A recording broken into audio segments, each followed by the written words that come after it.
Jesus. Amém, amados? Glória a Deus. Eu quero convidar você a abrir comigo a sua Bíblia no livro de Apocalipse, capítulo 1.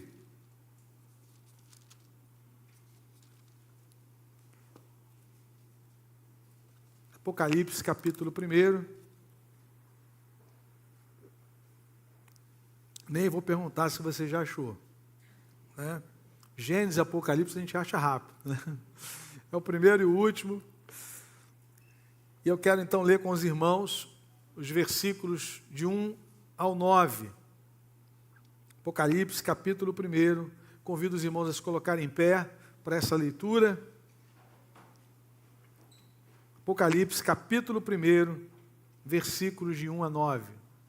A palavra do Senhor nos diz: revelação de Jesus Cristo, que Deus lhe deu para mostrar aos seus servos o que em breve há de acontecer.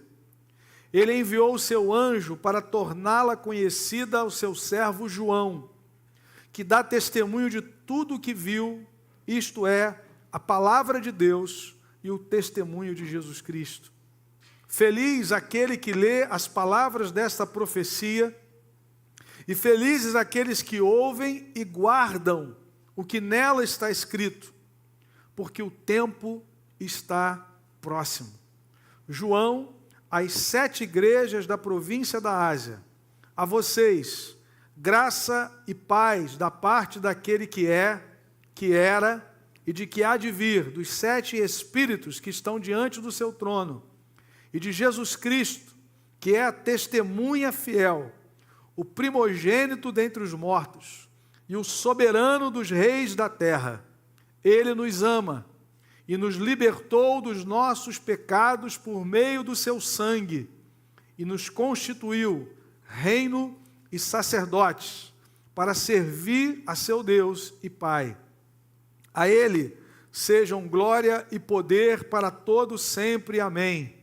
Eis que Ele vem com as nuvens, e todo olho o verá, até mesmo aqueles que o traspassaram, e todos os povos da terra se lamentarão por causa dele. Assim será. Amém. Eu sou o Alfa e o Ômega, diz o Senhor Deus, o que é, o que era e o que há de vir, o Todo-Poderoso. Eu, João, irmão e companheiro de vocês, no sofrimento, no reino e na perseverança em Jesus, estava na ilha de Patmos por causa da palavra de Deus e do testemunho de Jesus. Que o Senhor nos abençoe com a leitura da sua palavra. Pode sentar, querido. Meus irmãos, nós estamos refletindo numa série sobre o reino de Deus. Esse é o tema que nós estamos trabalhando, como igreja nesse ano. Estamos fazendo a oração que Jesus nos ensinou: venha o teu reino. E nos 3 últimos domingos, nós temos refletido sobre esse crescimento do reino de Deus, dessa revelação progressiva do reino de Deus na história. Nós vimos as manifestações do reino de Deus no Antigo Testamento, no primeiro domingo que nós começamos essa série. Depois nós vimos o reino revelado em Jesus Cristo, o reino que foi aproximado. Nós cantamos nessa manhã: arrependei-vos e crede no Evangelho. Foram as palavras ditas por Jesus em Marcos capítulo 1, versículos 14 e 15, quando ele diz: o reino é chegado, o reino está entre vocês. E nós vimos que Jesus não estava dizendo que só a partir daquele momento o reino estava entre os discípulos e na história, né? Mas era um momento novo em que o rei veio pessoalmente, né? É um momento do clímax da revelação de Deus, em que o rei pisa esse planeta. O verbo se fez carne, inaugurando os últimos dias, estabelecendo o reino de Deus através da pregação, através das suas manifestações e através do seu sacrifício, sepultamento, ressurreição e promessa da segunda vinda. E no domingo passado, aqueles que estavam aqui, e se você não esteve presente nesses últimos domingos, você pode acompanhar a série lá no nosso canal no YouTube, né? O canal da Igreja de 7 Pontes. Você pode assistir as últimas mensagens também sobre esse tema. E no domingo passado nós vimos, abordamos o reino de Deus na perspectiva do apóstolo Paulo, na vivência de Paulo, nos ensinos de Paulo, na pregação de Paulo.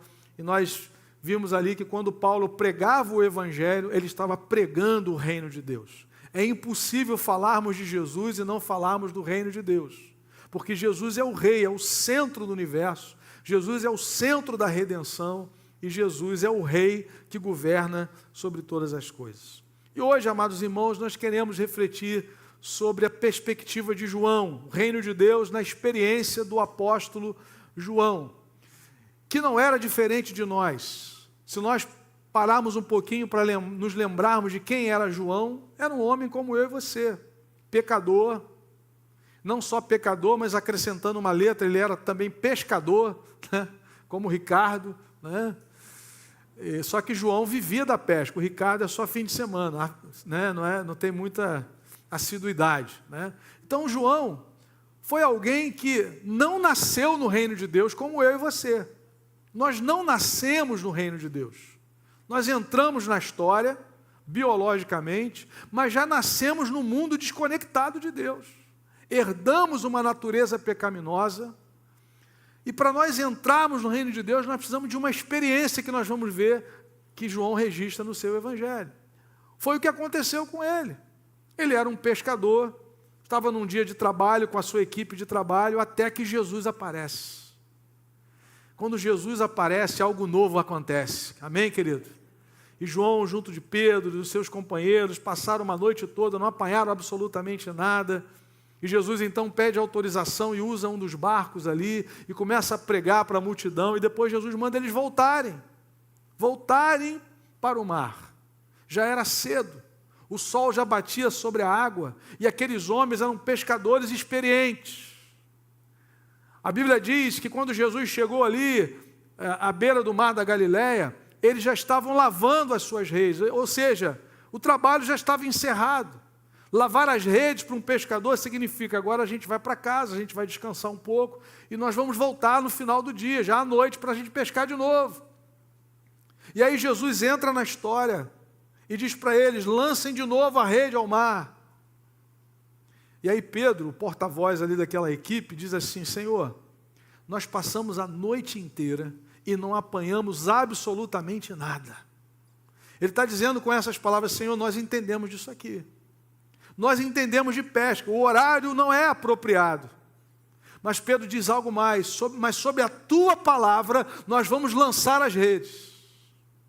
Ou seja, o que levou Pedro, João e os demais companheiros de volta ao mar não foi a razão deles, foi a fé.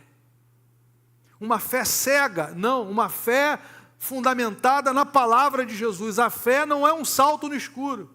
A fé ela tem um fundamento. Qual é o fundamento da nossa fé? A palavra de Deus. Deus decidiu se revelar na história através da sua palavra e através de Cristo de uma maneira definitiva. E a Bíblia diz que lançando a rede novamente, irmãos, eles não deram conta de tantos peixes que apanharam.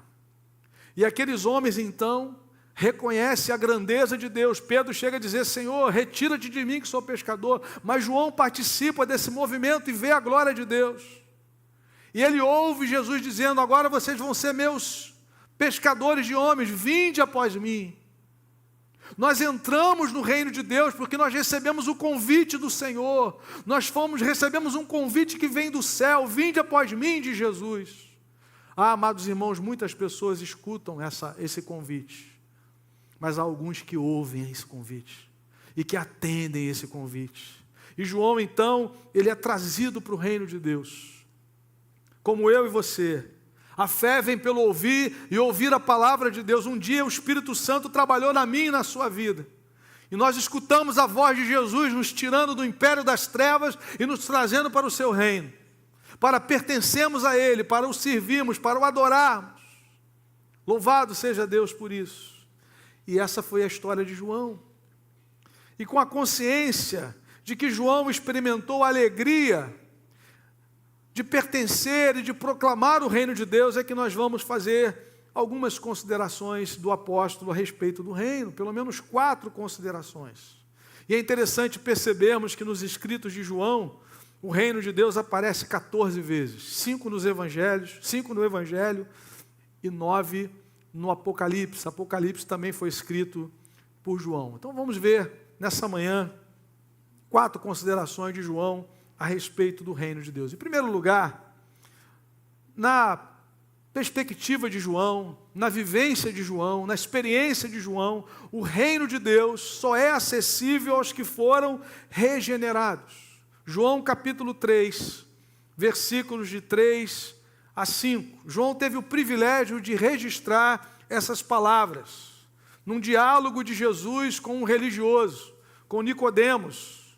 Nicodemos, ele era uma autoridade entre os judeus, um fariseu, um membro do Sinédrio, ou seja, da liderança judaica, e a Bíblia diz que esse homem procura Jesus. No verso 1, a Bíblia diz, havia um fariseu chamado Nicodemos, uma autoridade entre os judeus. Ele veio a Jesus à noite. Geralmente os intérpretes da Escritura, os comentaristas bíblicos, eles dizem que essa procura de Nicodemos à noite é aquela procura meio que não querendo que as pessoas o vissem. Aquela procura sem comprometimento. E há muitas pessoas que se aproximam de Jesus inicialmente assim. Sabem que ele tem a resposta, sabem que ele é o caminho, mas ficam meio que à margem. E Nicodemos começa a sua trajetória assim. Ele vai procurar Jesus à noite. E ele começa a elogiar Jesus. Versículo 2. Mestre, sabemos que ensinas da parte de Deus, pois ninguém pode realizar os sinais miraculosos que estás fazendo se Deus não estiver com ele. Ele enxerga a mão de Deus sobre Jesus. Que até então, a identidade de Jesus como Cristo, como Filho de Deus, ainda não havia sido revelada. Mas os sinais de Jesus estavam se manifestando. E isso chegou aos ouvidos de Nicodemos. E ele então começa a elogiar Jesus por esses sinais miraculosos. Aí é interessante o caminho que Jesus estabelece aqui. Jesus diz assim, Nicodemos, vamos encurtar a história. Não adianta somente você me elogiar. Não adianta você somente olhar para a criação e ver a glória de Deus. Não adianta somente você ficar inebriado quando vê um pôr do sol. Não adianta somente você ficar feliz de ver os coxos andarem, os cegos enxergarem. Não é suficiente. São sinais da presença de Deus, da majestade de Deus, mas não são suficientes. Jesus diz para ele, em resposta, verso 3, Jesus declarou, digo-lhe a verdade, ninguém pode ver o reino de Deus se não nascer de novo. Amém, querido? Perguntou Nicodemos, aí vem a pergunta racional. Como alguém pode nascer sendo velho? É claro que não pode entrar pela segunda vez no ventre de sua mãe e renascer. Então, na perspectiva de Nicodemos, esse renascimento, esse novo nascimento era físico, era biológico. Deve ter se lembrado do tamanho da mãezinha dele, olhando para o tamanhão dele, falou assim, como é que vai ser isso, né? Como é que vai ser esse parto reverso? Volta para a maternidade, bota a senhora no leito de novo. Isso não vai dar certo. E aí Jesus fala para ele, versículo 5. Respondeu Jesus, digo-lhe a verdade, ninguém pode entrar no reino de Deus se não nascer da água e do Espírito. A ideia no original é se não nascer de cima. Não é um nascimento terreno. Jesus, depois ele vai dizer isso. No versículo 6, o que nasce da carne é carne, mas o que nasce do Espírito é Espírito, é um novo nascimento. Uma obra que só o Espírito Santo opera no nosso espírito, regenerando, recriando o nosso espírito, que está morto. A Bíblia diz que nós nascemos espiritualmente mortos. Efésios 2, delitos nos nossos pecados, nas nossas afrontas contra Deus, nosso estilo de vida. Nascemos assim, e só Deus pode nos dar vida nova, querido. A religião pode fazer uma maquiagem, mas só o Espírito Santo opera uma nova vida em nós. Se alguém está em Cristo, é nova criatura, é isso que Deus tem para mim e para você. E na perspectiva de João, na teologia joanina, podemos dizer assim, na vivência de João, naquilo que ele viu, ouviu e registrou aqui, o reino de Deus só é acessível, só entra no reino os que nasceram de novo, os que foram regenerados. Regenerar é gerar de novo. Ou seja, João está dizendo, registrando as palavras de Jesus, Jesus está dizendo, e João registra isso, para Nicodemos, que só pode entrar quem se converter genuinamente. E amados irmãos, isso é muito importante, porque primeiro combate a ideia do universalismo. Nós temos uma falácia no nosso tempo, já de muitos anos, de que na verdade Deus é Pai de todos. E no final das contas, Deus não vai julgar ninguém e condenar ninguém, porque na verdade a essência de Deus é boa, Deus é bom. Estava ouvindo ontem um testemunho de uma atriz aí, supostamente convertida. Ela diz assim, não, Jesus me ama. Mesmo que eu continue na prostituição, mesmo que eu continue fazendo isso, Ele me ama. Meu amado, Jesus está dizendo aqui que quem não nascer de novo não entra no reino. Precisa haver uma conversão genuína, um arrependimento. Lembra da mensagem de Jesus, arrependei-vos e crede no Evangelho. O reino chegou, como é que a gente entra? O rei está aqui, Jesus está dizendo, como é que ingressa no meu reino? Arrependa-se e creia no Evangelho, o Evangelho é a obra de Cristo. Se Cristo não nos substituísse na cruz e não levasse a ira do Pai que eu e você merecíamos, nós estaríamos condenados eternamente. Quem é que entra no reino? Quem reconhece que é pecador e crê na obra de Jesus na cruz, nos substituindo na cruz, aleluia, pagando a nossa dívida. A Bíblia declara, o castigo que nos traz a paz estava sobre Ele. Bendito é o nome do Senhor. Então essa palavra de Jesus, mostrando que o reino de Deus só é acessível através do novo nascimento, ele combate o universalismo e também desmonta a ideia do tradicionalismo religioso, que não valoriza a necessidade de uma conversão genuína. Não, pastor, eu estou aqui todo domingo, pode contar comigo. Canto, oro, ajoelho, oferto. Agora, nascer de novo já é demais, né, pastor? Tradicionalismo religioso. Deus não tem neto. Filho de crente não é crente. Deus só tem filhos. Filhos e filhas amados e amadas em Cristo Jesus. Todos nós, você pode ser filho do apóstolo, do bispo, do arcebispo, do cardeal, você precisa nascer da água e do Espírito. Quem é que está dizendo isso? É o Senhor? Não, é Jesus. É o Senhor. Ele está dizendo isso. E João registra essas palavras. Isso, irmãos, é algo desafiador para nós, porque há uma forte possibilidade de sermos enredados e enganados por um espírito de religiosidade, de nos acostumarmos com as coisas. Mas o reino de Deus só é acessível a quem nasce de novo. Nicodemos não entende.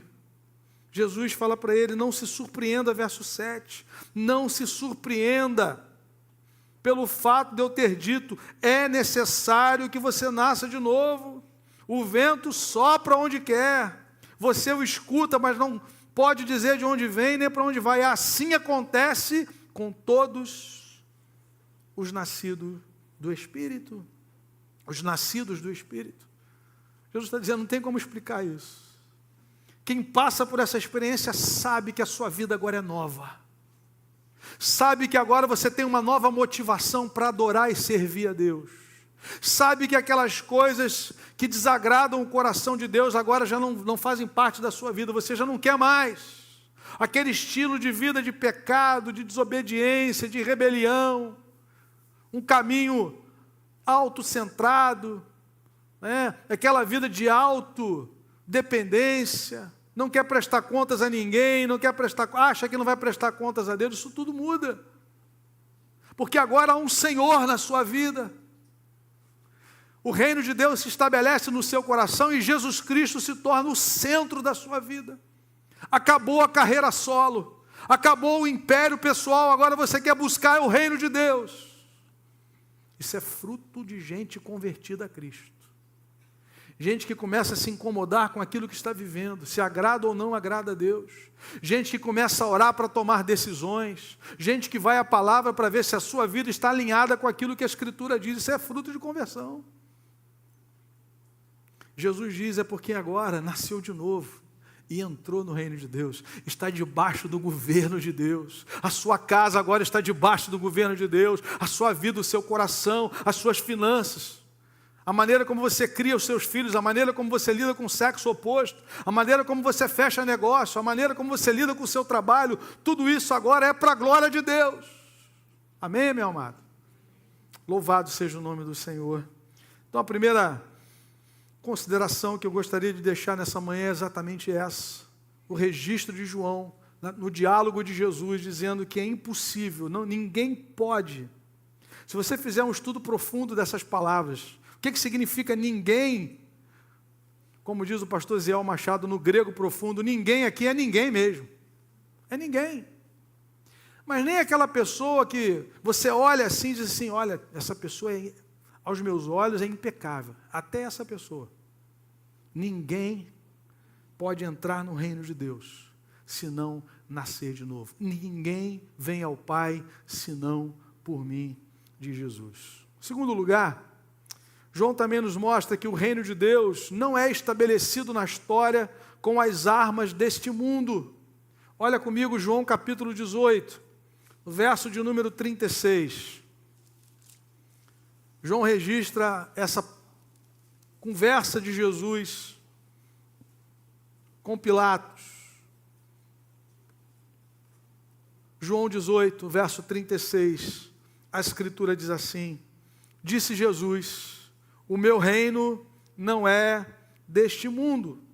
Se fosse, os meus servos lutariam para impedir que os judeus me prendessem. Mas agora o meu reino não é daqui. Então você é rei, disse Pilatos. Jesus respondeu, tu dizes que sou rei. De fato, por esta razão nasci e para isto vim ao mundo, para testemunhar da verdade. Todos os que são da verdade me ouvem. Não é interessante essa identificação de Jesus? Os que são da verdade vão me ouvir.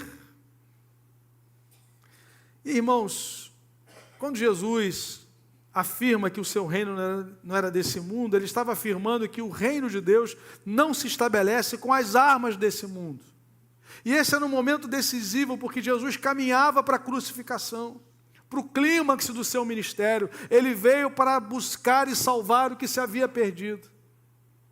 E aqui, ele poderia suplicar ao Pai, para que o Pai enviasse legiões de anjos para livrá-lo daquele momento. Mas foi exatamente para esse momento que ele veio. E ele declara isso. Louvado seja Deus, porque Jesus foi fiel até a morte. E ele então cumpre o propósito de Deus na história. Avança com o reino na história. Meu reino não é desse mundo, não é sinônimo de alienação, mas de um poder superior, de um poder que não está submisso, das manifestações que não estão submissas a qualquer governo humano. E é interessante, irmãos, que João testemunhou isso como apóstolo, como discípulo primeiramente, depois como apóstolo. Ele viu na história, não somente enquanto Jesus esteve presente, mas depois da sua ascensão, quando ele envia o Espírito Santo e a igreja continua pregando o Evangelho, fazendo discípulos. João viu que o reino de Deus, ele é superior aos reinos dessa terra. Que as manifestações do reino de Deus não estão presas, dependentes de qual poder for. Abra comigo em Atos capítulo 4, versículo 23, para você visualizar exatamente essa verdade. Atos capítulo 4, a partir do versículo 23, no capítulo 3, Pedro e João vão ao templo, oram por um homem que nasceu coxo, e esse homem é curado. O homem estava à porta do templo, pedindo esmola para resolver um problema circunstancial. Pedro e João olham para ele e falam assim: olha para nós. E aí a Escritura declara que o homem estava aguardando receber alguma esmola, alguma moeda, talvez, para tentar resolver um problema daquele dia. E Pedro e João declaram assim, Pedro diz: eu não tenho prata nem ouro, mas o que eu tenho, isso te dou, em nome de Jesus, levanta e anda. Aquele homem dá um salto, entra no templo, passa a louvar a Deus, e por causa disso, as autoridades prenderam Pedro e João. No capítulo 4, nós vamos ver exatamente essa verdade. Enquanto Pedro, verso 1, Atos 4, verso 1, enquanto Pedro e João falavam ao povo, chegaram os sacerdotes, o capitão da guarda do templo e os saduceus. Eles estavam muito perturbados, porque os apóstolos estavam ensinando o povo e proclamando em Jesus a ressurreição dos mortos. Agarraram Pedro e João e, como já estava anoitecendo, colocaram na prisão até o dia seguinte. Depois eles voltam, eles são interrogados. Há uma pergunta muito interessante, a pergunta é: com que autoridade vocês fizeram isso? Verso 7. No verso 8, Pedro responde, cheio do Espírito Santo: autoridades e líderes do povo, visto que hoje somos chamados para prestar conta de um ato de bondade em favor de um aleijado, sendo interrogados acerca de como ele foi curado. Saibam os senhores, verso 10, e todo o povo de Israel, que por meio do nome de Jesus Cristo Nazareno, a quem os senhores crucificaram, mas a quem Deus ressuscitou dos mortos, este homem está aí curado diante dos senhores. Amém? No versículo 12, e não há salvação em nenhum outro, pois debaixo do céu não há nenhum outro nome dado aos homens pelo qual devamos ser salvos. Depois de ameaçados, esses homens foram soltos. As autoridades disseram assim: vocês não vão falar mais nesse nome. Aí Pedro e João disseram o seguinte: antes importa obedecer a Deus do que aos homens. No versículo 18, eles disseram, ordenaram-lhes que não falassem nem ensinassem em nome de Jesus, mas Pedro e João responderam: julguem os senhores mesmos, se é justo aos olhos de Deus obedecer aos senhores e não a Deus, pois não podemos deixar de falar do que vimos e ouvimos. Eles estão percebendo que eles pertencem a um reino superior, e que se houver uma ameaça na terra, eles não vão se submeter, porque eles estão debaixo de um poder maior, eles estão debaixo de uma ordem da grande comissão. E aí a Bíblia diz que eles saem. No versículo 23, eles saíram. Poderiam ir para qualquer canto, poderiam ir para qualquer lugar, mas a Bíblia diz que quando foram soltos, versículo 23, Pedro e João voltaram para os seus companheiros e contaram tudo que os chefes dos sacerdotes e os líderes religiosos lhes tinham dito. Ouvindo isso, levantaram juntos a voz a Deus, dizendo: ó soberano, tu fizeste os céus, a terra, o mar e tudo que neles há. Olha que interessante. Quando eles estão soltos, eles vão procurar o povo de Deus, a igreja, e vão orar. E quando eles começam a orar, eles não dizem: Senhor, tem misericórdia de nós somos fiéis, nós estamos aqui na história, nós estamos numa campanha, vem o teu reino, pregando o evangelho todo domingo, toda semana. Olha o que aconteceu com a gente, não é nada disso. Eles oram dizendo: ó soberano, nós cremos que tu és o Senhor da história. É isso que eles estão dizendo. Apesar das ameaças do Império Romano, apesar da perseguição dos judeus, o Senhor continua sendo soberano na história. A nossa vida não está nas mãos de César, a nossa vida não está na mão do Sinédrio, a nossa vida está nas tuas mãos, Senhor. Eles reconhecem isso, que o reino ao qual eles pertencem não luta com as armas desse mundo, porque é um reino superior. No verso 27, eles dizem assim: de fato, Herodes e Pôncio Pilatos reuniram-se com os gentios e com o povo de Israel nessa cidade, para conspirar contra o teu santo servo Jesus, a quem ungiste. Ou seja, Jesus era o Cristo, é o Cristo de Deus, o Messias. As autoridades, tanto judaicas como romanas, se levantaram contra ele para que ele fosse morto. Verso 28, Pedro e João estão dizendo: fizeram o que o teu poder e a tua vontade haviam decidido de antemão que acontecesse. O reino de Deus não está nas mãos de Herodes, é isso que eles estão dizendo. O reino de Deus não está na mão de César. Tudo o que fizeram foi porque Deus já havia estabelecido na história. Louvado seja Deus. Os homens o crucificaram, mas Deus o ressuscitou dentre os mortos. No capítulo 2, Pedro e João, Deus o fez Senhor e Cristo. Louvado seja o nome do Senhor. E aí, irmãos, esses homens pedem o que nós precisamos pedir como igreja. No verso 29, agora, Senhor, considera as ameaças deles e capacita os teus servos para anunciarem a tua palavra corajosamente. Diante de ameaça, diante de prisão, eles não pedem agora: Senhor, afrouxa essa prisão, livra-nos da cadeia. Não, Senhor, dá-nos mais coragem, dá-nos mais ousadia para proclamarmos: venha o teu reino na história. Em nome de Jesus, é isso que nós precisamos pedir como igreja. Na quarta-feira estávamos aqui orando e nos alegramos com o testemunho da irmã Gil, evangelista Gil, serva do Senhor. Oportunidade que Deus lhe deu no seu trabalho dela pregar o evangelho, e uma senhora aceitou a Cristo Jesus. É gente que está conectada, é gente que entendeu que de tudo que participa do seu trabalho, do seu estudo, você está ali como agente do reino de Deus. Você não é só um funcionário, você não é só um empresário, você não é só um aluno, um professor, você é um representante, um cidadão do reino dos céus, onde você está. Bendito é o nome do Senhor por isso. E Deus nos chama, a como Pedro e João, a fazermos essa oração: Senhor, dá-nos mais coragem, dá-nos mais ousadia para pregarmos o reino, apesar das circunstâncias, como nós cantamos nessa manhã. A tua mão está sobre mim, o teu reino está sobre mim, louvado seja Deus.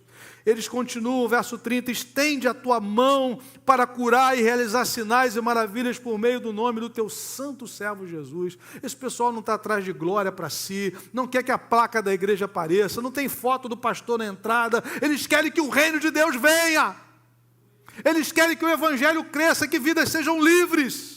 É para isso que a igreja foi levantada na história, para dizer: venha o teu reino, para pregar o evangelho, dar-te-ei as chaves do reino dos céus. Tudo que ligares na terra terá sido ligado no céu. Toda vez que você abre a sua boca e prega o evangelho, a chave do reino está aí, a porta está se abrindo para aquele que crê. Aleluia! A autoridade de Jesus está sobre nós. O meu reino não é desse mundo, de Jesus. Ele chama Herodes de raposa. Ele diz que Pilatos não tinha nenhum poder se do céu não lhe fosse dado. E João registra isso. Amém, querido? Terceiro lugar, terceira consideração importante de João sobre o reino é que o reino de Deus promove comunhão e serviço entre os seus cidadãos. O texto que lemos inicialmente, Apocalipse, capítulo 1.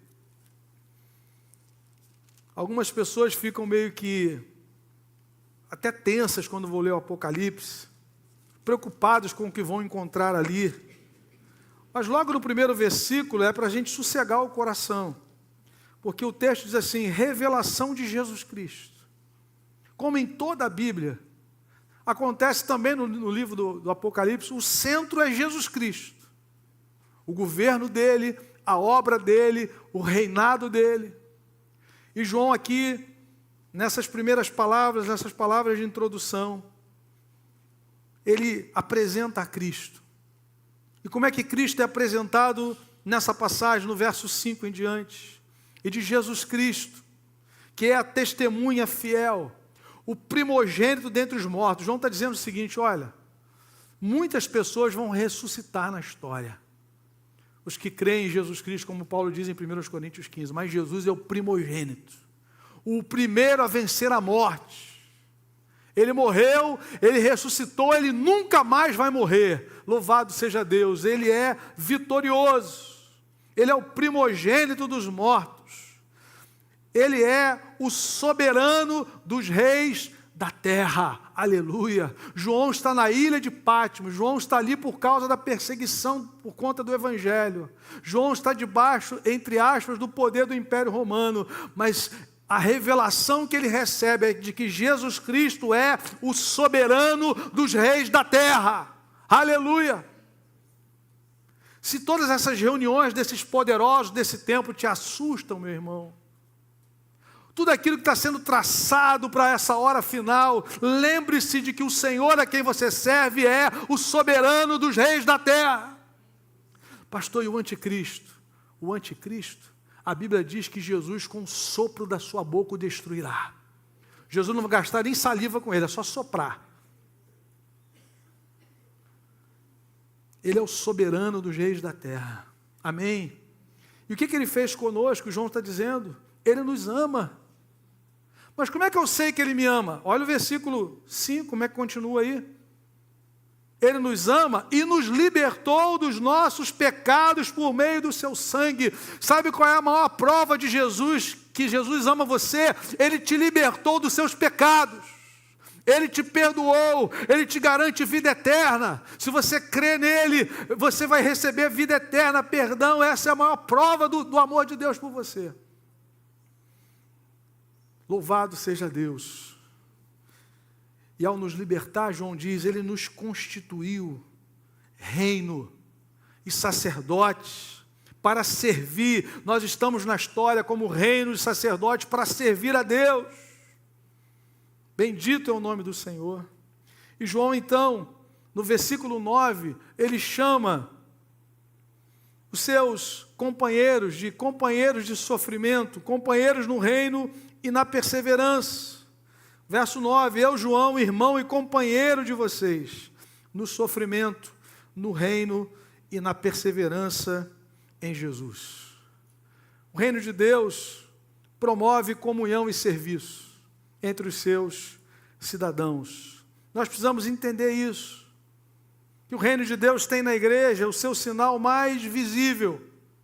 Deus fez de nós não sacerdotes individuais, mas um reino de sacerdotes. Eu disse na semana passada, o reino de Deus, ele cobra sacrifício, renúncia, mas não cobra solidão. Porque o Senhor fez de nós um reino, Ele constituiu um reino.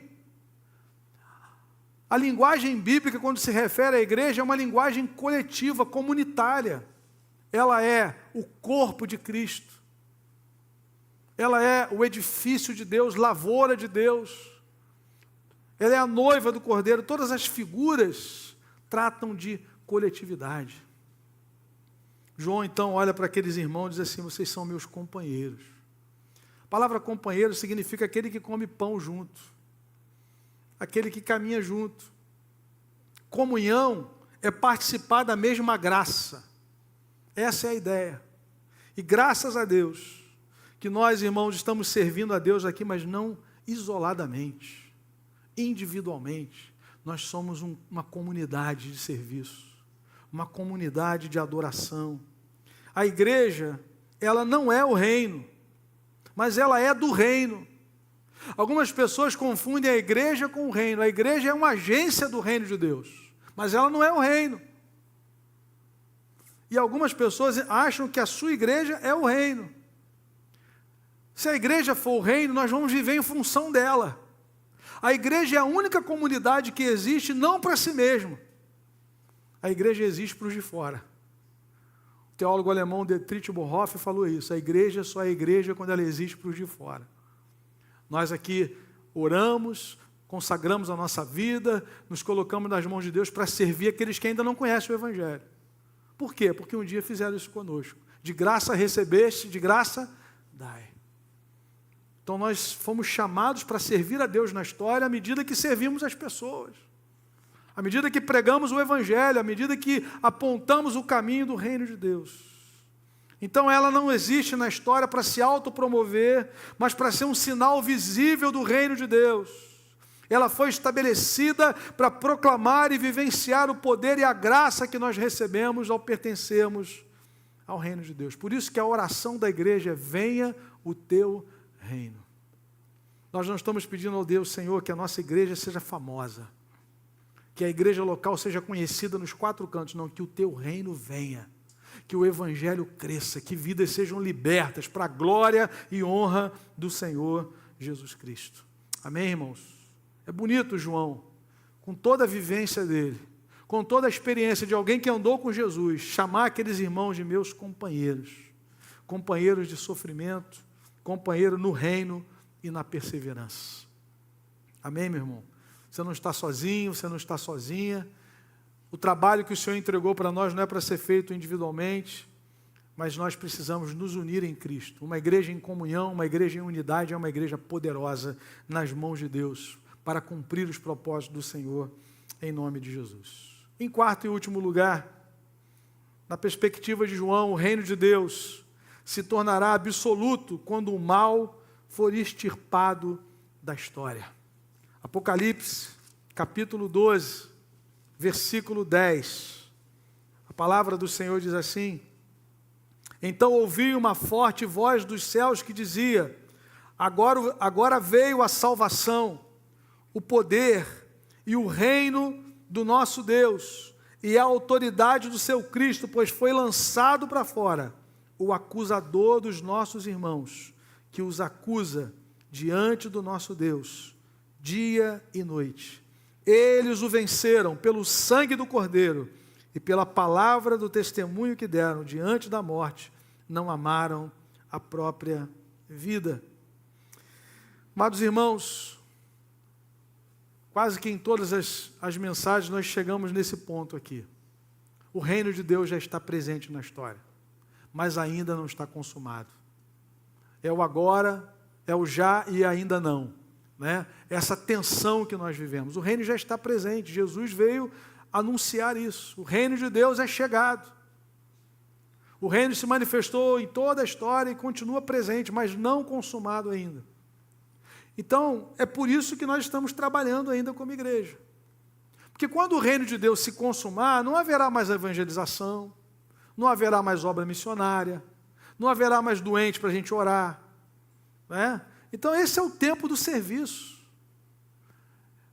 Jesus, quando entra na história, ele vai lá na sinagoga, na sua cidade, e lê Isaías capítulo 61, ele diz: o Espírito do Senhor Deus está sobre mim, pelo que me ungiu, a pregar boas novas aos quebrantados, a proclamar a libertação aos cativos, a pôr em liberdade os algemados,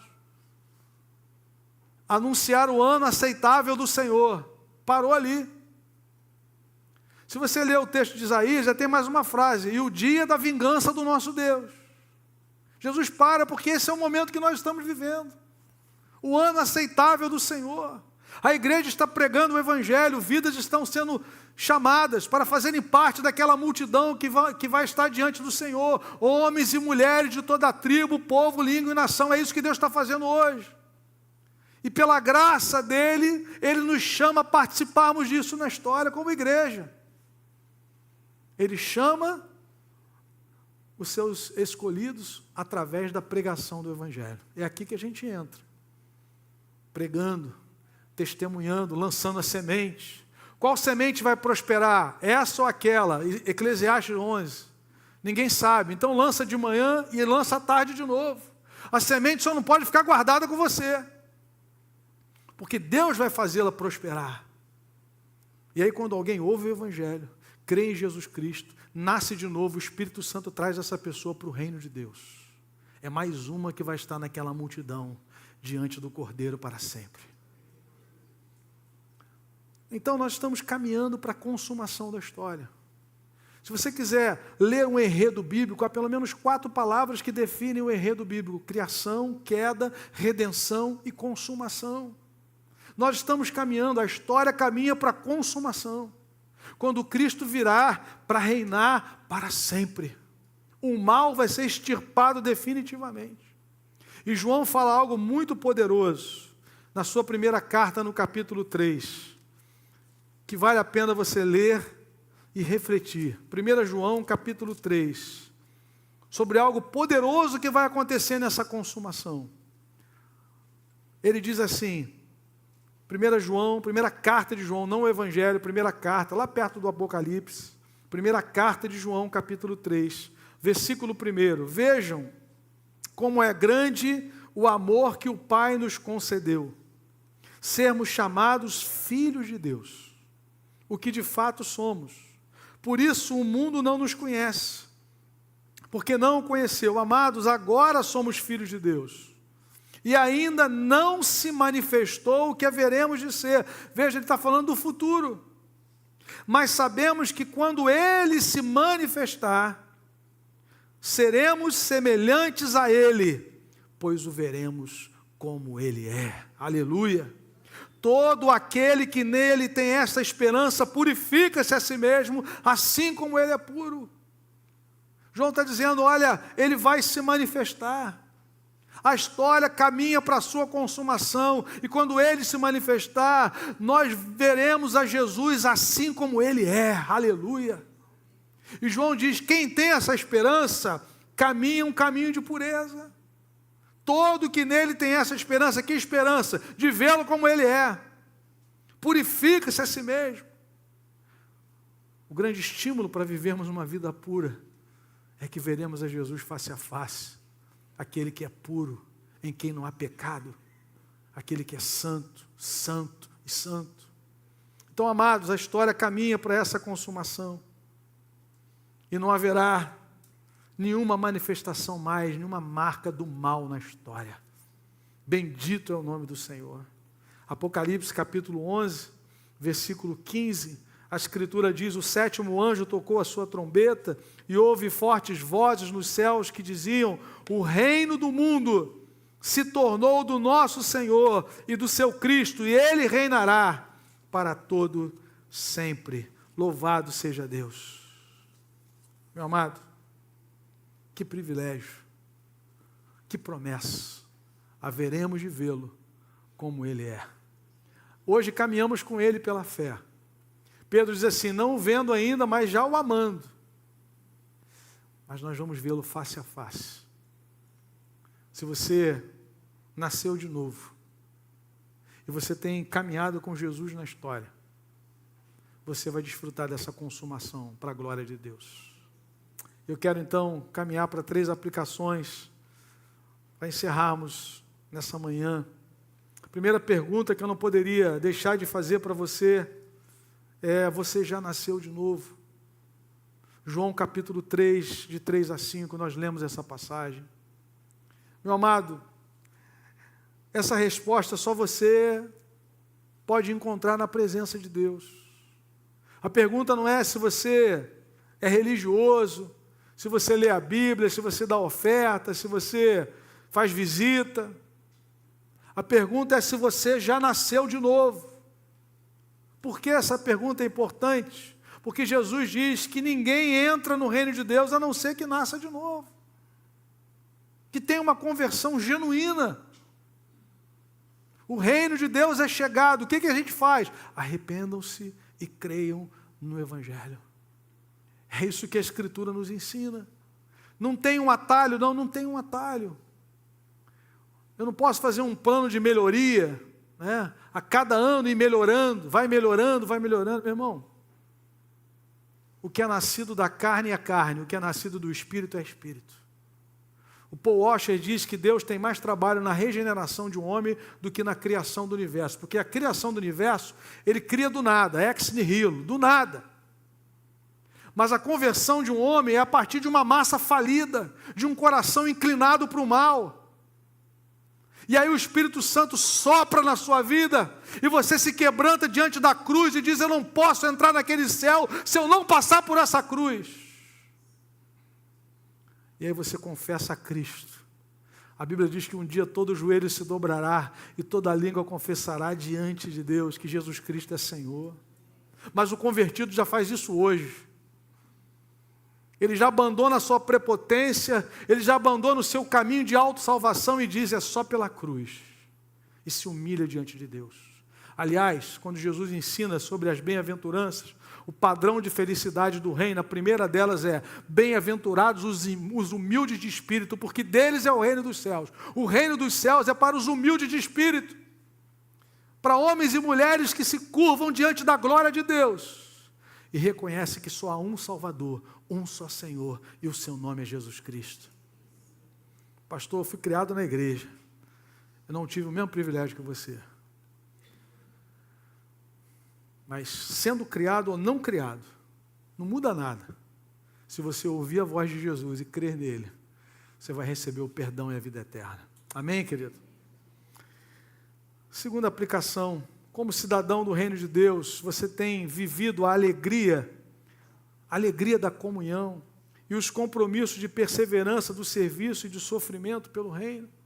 João chama os seus irmãos de companheiros no sofrimento, no reino, na perseverança, no serviço. Temos essa alegria. João vai registrar a palavra daquele cego, né? Que quando ele é interrogado, ele pergunta, quem é que te curou? Ele falou assim, eu não sei explicar muito bem, mas uma coisa eu sei, eu era cego e agora vejo. Isso é incontestável. Eu era perdido e eu fui achado.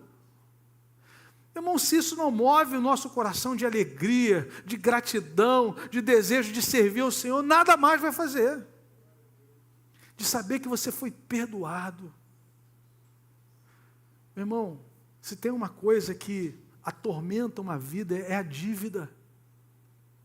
É um senso de que você sempre está devendo, mas a Bíblia diz que o escrito de dívida que era contra nós, Jesus rasgou na cruz.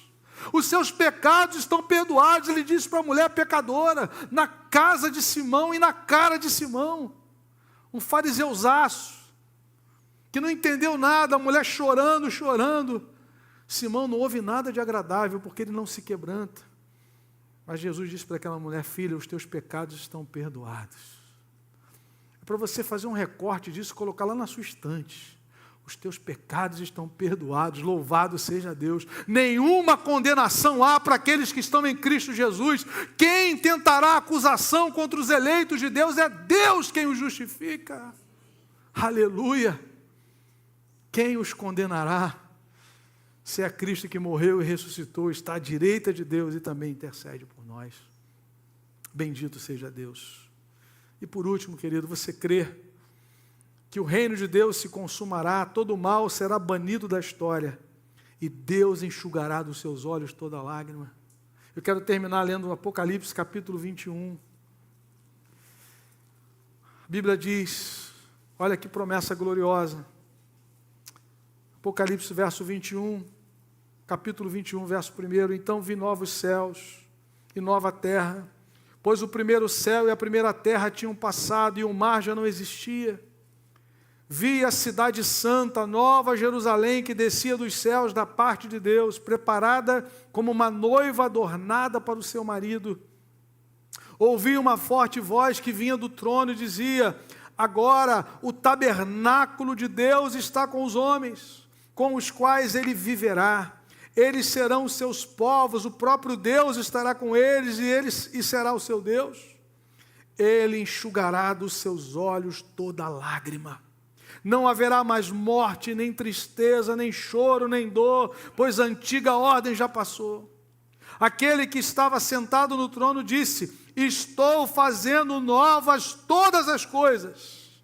E acrescentou, escreva isto, pois essas palavras são verdadeiras e dignas de confiança. Disse-me ainda, está feito, eu sou o alfa e o ômega, o princípio e o fim. A quem tiver sede, darei de beber gratuitamente da fonte da água da vida. O vencedor herdará tudo isto.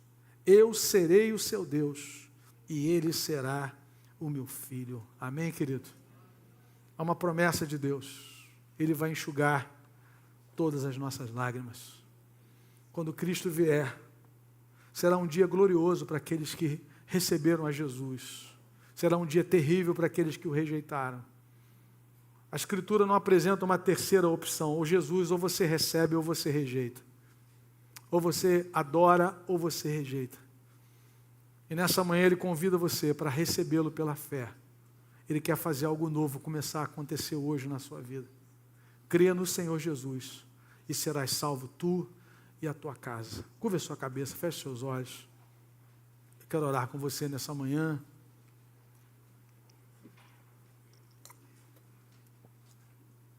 A igreja de Deus está orando por você. Eu quero convidar você que está aqui hoje, nessa manhã, ouvindo a palavra de Deus. Talvez você chegou à conclusão, o Espírito Santo falando no seu coração, é necessário nascer de novo. Nessa manhã você entendeu isso. Você quer abrir o seu coração e dizer, Senhor, eu preciso nascer de novo. Eu preciso de uma vida nova, de uma identidade nova, de um propósito novo, e só o Senhor pode fazer isso.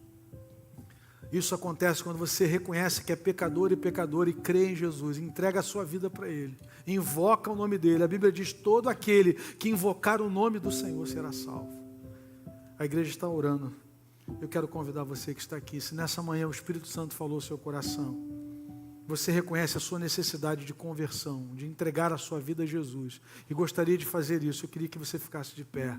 Alguém nessa manhã que gostaria de dizer, Senhor Jesus, eu quero me entregar ao Senhor, eu quero te receber pela fé, quero aceitar o Senhor como meu Salvador e Senhor. Onde você está? Se alguém nessa manhã, erga uma de suas mãos, ou fique de pé no seu lugar, eu quero orar por você. Se o Espírito Santo tem falado contigo nessa hora, e você deseja entregar o seu coração a Cristo, e experimentar essa vida nova que Ele te oferece, onde você está? Fique de pé no seu lugar. Talvez você esteja voltando aos caminhos do Senhor nessa manhã. Manhã de reconciliação, manhã de perdão, manhã de renovo, de recomeço. Se o Espírito Santo tem falado com você, onde você está, fique de pé no seu lugar. Eu quero orar por você agora, em nome de Jesus. Em nome de Jesus. Vamos orar, queridos. Pai amado, obrigado, Senhor, por esse privilégio de pertencermos ao reino de Deus, de termos a certeza de que quando Cristo se manifestar, nós seremos semelhantes a Ele, porque haveremos de vê-lo como Ele é.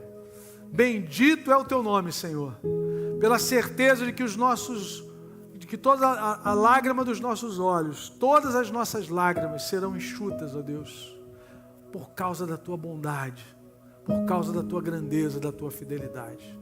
Obrigado pelo sangue de Jesus. Obrigado pela obra do Espírito que operou em nós o novo nascimento e que nos trouxe para o Teu reino. Ó Deus amado, faz de nós instrumentos para proclamarmos o Teu reino na história. Venha o Teu reino, Senhor. Venha o Teu reino sobre as nossas vidas. Venha o Teu reino sobre a nossa casa. Venha o Teu reino sobre a igreja. Venha o Teu reino, Pai, sobre o nosso trabalho, sobre o bairro onde o Senhor nos coloca. Ó Deus amado, venha o Teu reino, para a glória do Teu nome, Senhor. Em nome de Jesus. Amém. Glória a Deus.